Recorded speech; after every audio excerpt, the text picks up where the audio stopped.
All right, Alexander, let's do an update on Gonzalo Lira.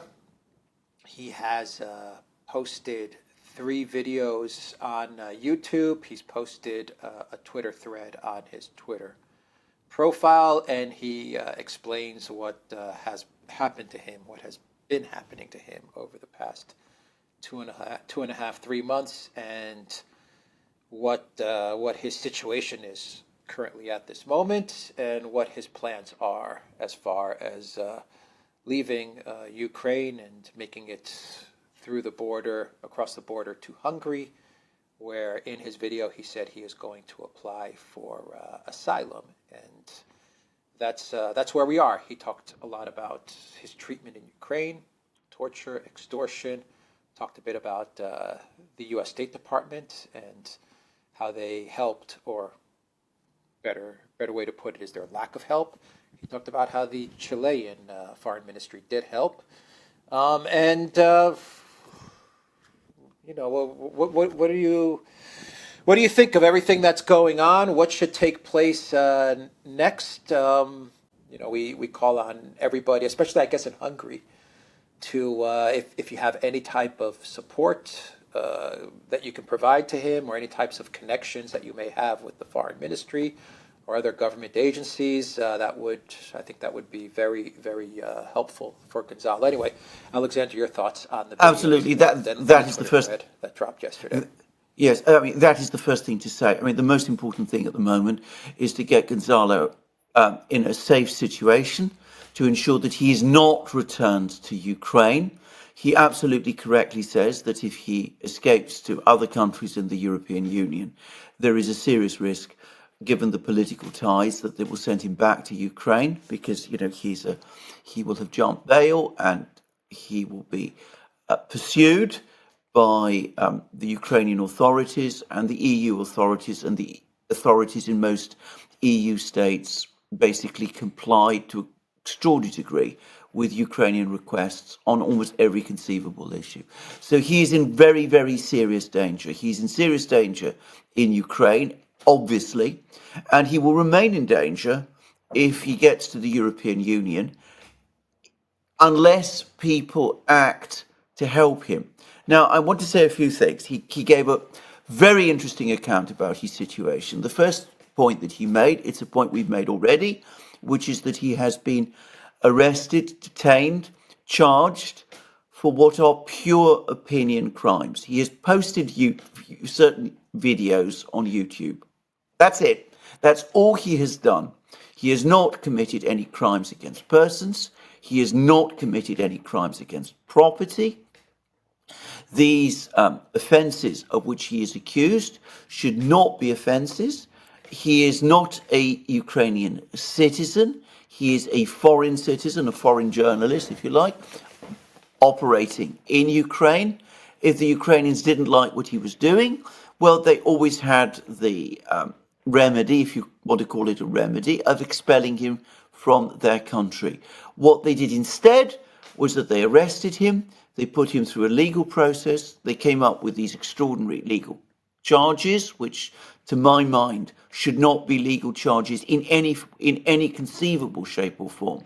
A country which operates in this kind of way and prosecutes people for these sort of things is already losing its right to be called a democracy. That's the first thing to say. And the second thing that he says is that he was detained in prison, that he was beaten there by prisoners who were instigated to do this. That's his account, which I have no reason to doubt, by the authorities. He mentions that he has a pre-existing heart condition. He mentions that if he is sent to the labor camp, where he is threatened with a prison sentence if he is tried in Ukraine, he is unlikely to survive that prison sentence. So all the facts there, put them together, a clearly political crime, alleged political crime, which is exercising what is universally considered the right of free speech, one protected by Article 10 of the European Convention of Human Rights. So a clear political crime, a deeply flawed legal process, so due process is not being followed in any logical way, and a real risk to his life, combined with acts of violence against him. Now, to my mind, all of this taken together makes it absolutely the case that he is entitled to political asylum. I have dealt with asylum cases. I know of what I speak. So he is entitled to political asylum. When he arrives in whichever European country he arrives in, hopefully in Hungary, I think the authorities there should grant him political asylum. If he finds himself in another European country, he should be granted political asylum. There will be pressure, perhaps from some people in the European Union, to return him to Ukraine in the event that that happens. The European authorities and the American authorities, who have immense influence on this matter, should be told by people in no uncertain terms that this is an entirely justified case of asylum, and Gonzalo should under no circumstances be returned to Ukraine.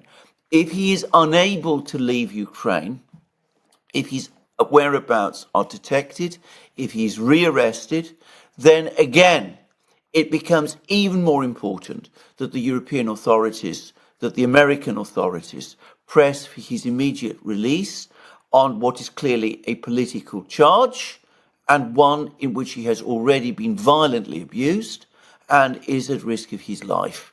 And people need to organise, to write to their MPs, to contact the various officials in the European Union, pointing out that those are his legal rights, those are his human rights, that they are being violated, and that the European Union, the United States, is under a duty to protect them, and in the case of the United States, to provide personal protection to him as an American citizen. So in some ways, it's good to see him again.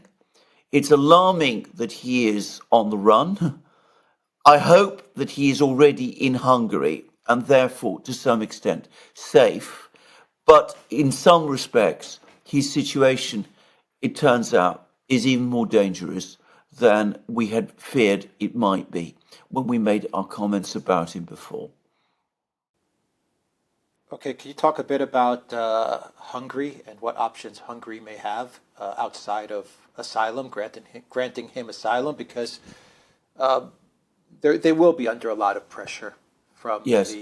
I imagine, from the Zelensky regime, and pressure from the Zelensky regime will mean pressure from the European Union and possibly the State Department. And I want to talk a bit about perhaps an alternate scenario that Gonzalo hinted at during his videos. But first, talk about Hungary and Yes. what they might do. Maybe they grant them. I mean, is it possible for someone to get asylum or to be granted safe passage to, say, Serbia, a country that's not in the European Union, where Gonzalo, I imagine, he would be protected by the Serb people and the Serbian Yes. government? And just a thought. What do you think? Yes, that is a distinct possibility, and that is a real possibility, and Hungary could do that. In my opinion, there is no doubt whatsoever that they should grant him asylum. All of the boxes that you look at when you consider asylum claims, all of those boxes can be ticked here. As I said, a prosecution on a political charge, one concerning a human right, the right to exercise free speech. Second, violent abuse against a prisoner, tantamount to torture, if it has been supported by or instigated by the authorities, as it seems likely to be the case.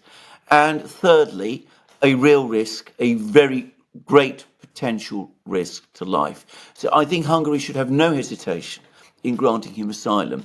But if it is politically difficult for them to do that, then they do have the secondary option of arranging for his transit to a safer country. Now, Serbia is one possibility. Now, there is another possibility, which I think we might want to consider, which is that Gonzalo is, of course, a citizen of the United States. He could be sent back to the United States. The United States does not, it is not legal for the United States to to extradite its citizens. And I have no doubt whatsoever that in the event that he were to return to the United States, where he is a citizen, he would find that there were people there, including within the legal community, who would take action to protect him. So those are the options that Hungary has. But let me repeat again, the best option before they make a decision about where he should go would be to immediately grant him at least provisional asylum, because on all the facts that he has given, he is entitled to it. Okay, so Gonzalo, to wrap up the video, Gonzalo talked about how perhaps the Zelensky regime, by returning, I believe he said they returned some of his documents to him, that perhaps this was a way for Zelensky, or perhaps the U.S. State Department to allow Gonzalo to cross over to a European Union country. That's one possibility that he was talking about in his video. What do you think of something like that? Well, it's not the first time that's happened. Before we leave this topic, there is something I wanted to say, and that is a case that's attracted a lot of attention internationally, and which has some similarities, and which perhaps clarifies some of the legal issues that I've talked about, and that is the Magnitsky case. Now, the Magnitsky, if you remember, was an individual who got involved in a very complex case in Russia. The Russian authorities claim it was criminal fraud. The US authorities take a different view. But Magnitsky was held in prison in Russia, a pretrial detention prison, like the same kind of prison that Gonzalo has been held in. And Magnitsky either did not receive appropriate medical treatment there for a pre-existing condition, or alternatively, if you believe what Magnitsky's supporters in the West say, he was actually violently beaten whilst in that prison, and he died. And for whichever reason it was, and he died, and he became a major cause célèbre. There was a great deal said about him in the West, continues to be said about him. Magnitsky Acts have been passed about him. It's been repeatedly spoken of as an example of the cruelty of the Russian authorities and of their inhumane practices and of their violations of human rights. Well, it seems to me that Gonzalo is facing the identical situation in Ukraine to the one that Magnitsky is alleged to have faced in Russia, and which allegedly led to his death. Now, people who support the sanctions against Russia over the Magnitsky Act, it seems to me, if they're going to be consistent, they should support any grant of asylum to Gonzalo, and they should support all measures taken to ensure that Gonzalo is brought back to a place of safety. So that's the first thing I wanted to say. Now, coming back to your point, which can you quickly remind me of, because I wanted to make that point about Magnitsky, but there was something else that you asked me. No, Gonzalo mentioned in his video how perhaps there may have been Oh yes, a deliberate a deliberate attempt to stage, deliberately not let him not giving. For instance, I think he even mentioned his ankle bracelet. They didn't put the tracking device on him. They returned his passports. Yes. I think he mentioned they returned either one or both of his passports. I don't remember Yes. completely what he said, but he hinted at the fact that maybe they were giving him the opportunity to leave, and perhaps this is just a long shot view of mine, I guess, is perhaps the State Department and the Zelensky regime said, let him go to Europe and let them deal with him. Well, indeed, absolutely, That could be something that's going on. And that is an entirely plausible theory. That might be exactly what's going on. Now, if I can say so, that is also deplorable in a different way, not perhaps in quite such a terrible way as putting him at risk, but it's still pretty sinister because instead of taking the simple and straightforward position of expelling Gonzalo from Ukraine, which, let me reiterate again, the Ukrainian authorities have a right and a power to do. They're going through an entire charade. They've arrested him, they've held him in custody, they've had him beaten there, they've leveled these extraordinary charges against him, they've threatened him with a prison sentence, which, because of his pre-existing medical condition, might threaten his life. So if this is indeed what is happening, it is a ludicrous, a grotesque charade, and is disturbing in itself. Now, having said that, that's still a better outcome than, if than simply arresting him and sending him to prison in the way that they do. If they want to, arrange his escape in that kind of way. I'm not saying that doesn't happen. I once actually I actually had once dealings with a Ugandan man who found himself in the Soviet Union and was again under some pressure there. And the Soviet authorities actually arranged his escape to the West. They actually arranged it for him to get him out of the Soviet Union and to put him in a place of safety. But having said that, it's not what should happen. It does happen. It's better than the risk of sending him to prison. But can we really trust this? That's the trouble, because when people play these kind of games, it's very uncertain what they're really about.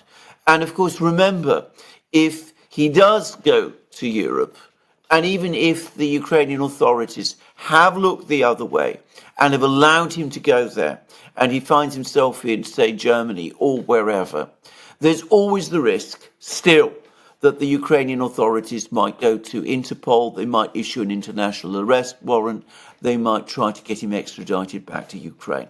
That danger would still be there if, for example, they were to decide to change their minds. So it doesn't alter the need, firstly, to get him asylum if he finds his way into Hungary, and secondly, to support him in getting asylum if he finds his way to Hungary, and secondly, to get him to a place of safety, be it Serbia or perhaps a little more plausibly the United States. Okay.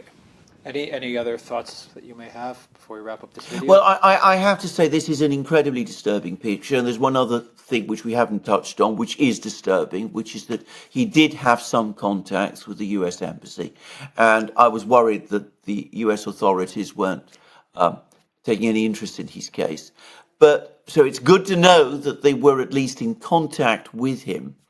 But it's clear to me from Gonzalo's account that he feels, at least, that in contrast to the Chileans, who were moving heaven and earth to get him out and to help him, the American authorities were just going through the motions. They were just meeting with him and they were doing nothing practically to assist him. Let me repeat again what we said many times, what you said, what I've said. All it takes is a telephone call from the State Department and Gonzalo would have been on a plane to New York immediately, that same day. It's clear that call was never made, and the whole interactions between the US authorities and Gonzalo and the Ukrainian authorities fill one with concern, given that this is, as I said again, a political case, a freedom of speech case. The United States is supposed to take freedom of speech seriously, that it is a case of violent abuse against a prisoner, that it is a case of that prisoner facing potential threat to his life, with that prisoner also being an American citizen. Now, Gonzalo did say something else. I don't know what the basis of his information is, whether he has any reason to think this, but he also said that he has a particular enemy in the State Department. He mentioned the name Victoria Nuland. If it is indeed the case that Victoria Nuland has any role to play in this matter, well, I think, frankly, that is unacceptable. And I think she should be called out for it. and perhaps she can explain her position. All right, we will leave it there. The Duran.locals.com. We are on ODYSEE, Rumble, BitChute, Telegram, and Rockfin. And go to the Duran shop, 10% off. Use the code. Good day. Take care.